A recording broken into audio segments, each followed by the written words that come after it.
ಕಾರ್ಯಕ್ರಮ ಸರ್ ಇದು. ವೇದಿಕೆ ಮೇಲೆ ಪೂಜ್ಯ ಖಾವಂದ್ರಿದ್ದಾರೆ. ನಾನು ಇಂಗ್ಲೀಷ್ ಮೀಡಿಯಮ್ನಲ್ಲಿ ಓದಿದ್ದು.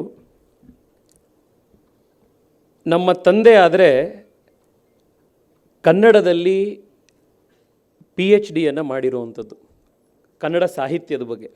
ರಾಘವಾಂಕ ಒಂದು ಅಧ್ಯಯನ ಅಂತ ಅವರ ಕನ್ನಡ ಥೀಸೀಸು. ಇಲ್ಲಿ ಮನುಬಳಿಗಾರ್ ಸಾಹೇಬರೆಲ್ಲ ಇದ್ದಾರೆ, ನಮ್ಮ ತಂದೆಗೆ ಆತ್ಮೀಯರು. ಒಂದು ದಿವಸ ನಮ್ಮ ತಂದೆಯವರು ನನಗೆ ಹೇಳಿದ್ರು, ಅಲ್ಲಪ್ಪ, ನನ್ನ ಮಗ ಆಗಿ ನೀನು ಒಂದೇ ಒಂದು ಕನ್ನಡ ಪುಸ್ತಕ ಓದಿಲ್ಲ ಅಂತಂದರೆ ಭಾಳ ಅನ್ಯಾಯ, ಇದು ಕನ್ನಡ ಪುಸ್ತಕ ಓದು ಅಂತ. ನನಗೆ ಅವರು ಫಸ್ಟು ಪುಸ್ತಕ ಕೊಟ್ಟಿದ್ದೇನೆ SL ಭೈರಪ್ಪನವ್ರದ್ದು ಪುಸ್ತಕ. ಇವತ್ತು ಅಲ್ಲಿಂದ ನನ್ನ ಕನ್ನಡ ಓದು ಪ್ರಾರಂಭ ಆಗಿದ್ದು.